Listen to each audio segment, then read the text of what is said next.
Hi again, everyone. It's Riggs coming to you with another video, again about Indiana Jones. This one comes from sci-fi.com, which I guess is the Sci-Fi Channel.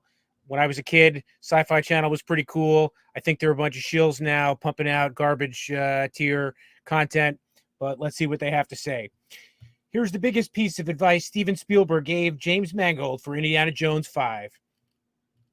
Taking over for one of the most beloved directors of all time, for one of the most beloved franchises of all time, can't be an easy task, but it's exactly the position James Mangold found himself in when Lucasfilm tapped him for the currently untitled fifth and most likely final chapter in the saga of pop culture's favorite archaeologist, adventurer, college teacher, Indiana Jones. I seriously doubt this is the end of the line. They're going to come up with a way to keep this thing going. They gotta crank it out for big bucks moving forward. They spent a lot of money on this stuff.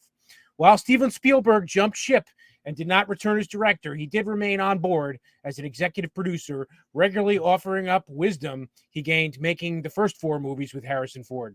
Steven said to me, "It's a movie that's a trailer from beginning to end. Always be moving," Mangold recalled to Empire for the magazine's January 2023 issue.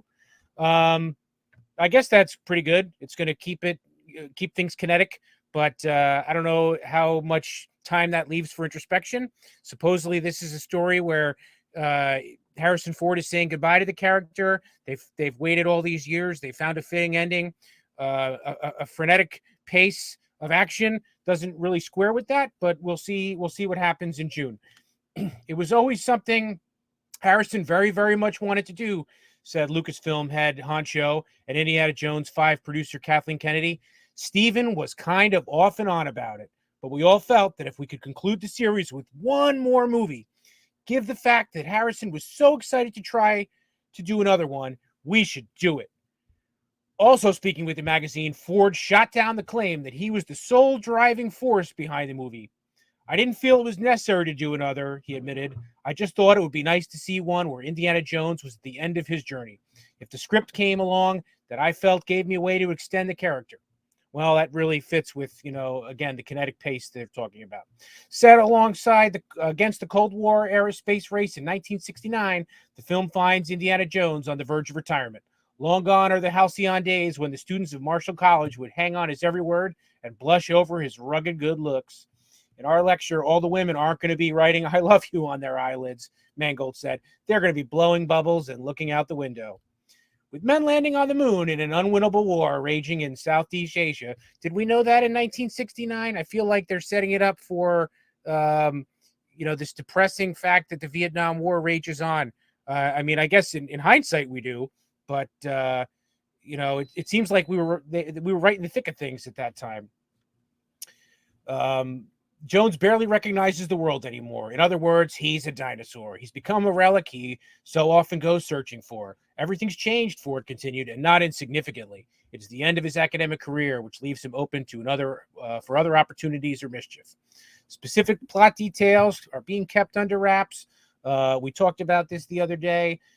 Phoebe Waller-Bridge is going to be his goddaughter, supposedly. The character's described as a mystery and a wonder. They're going to battle Nazis for control of an as yet unknown MacGuffin of terrible power.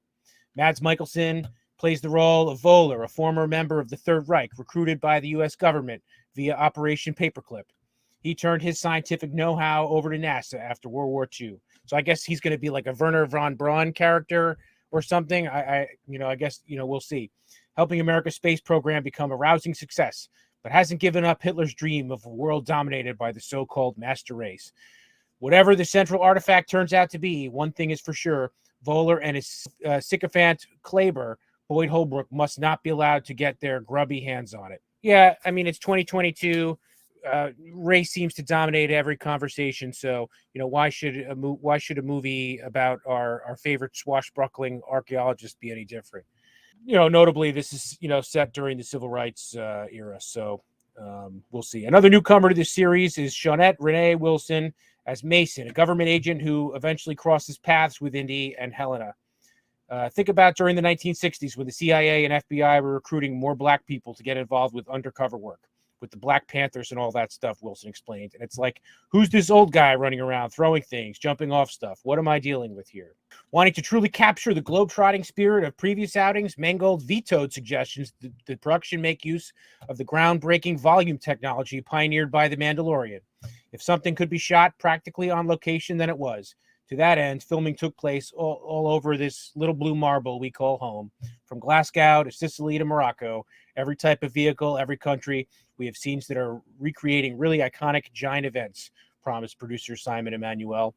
Obviously, a technology that's been pioneered for a streaming service television show where they can kind of shoot on location on a soundstage with big screens. They're making the movie the old-fashioned way, which I would expect. Not really a big surprise. So we'll see. Indiana Jones 5 arrives in theaters everywhere June 30th, 2023. What do you guys think? Leave a comment, like the video, subscribe to the channel, hit the bell for notification, and we'll be back soon with another video.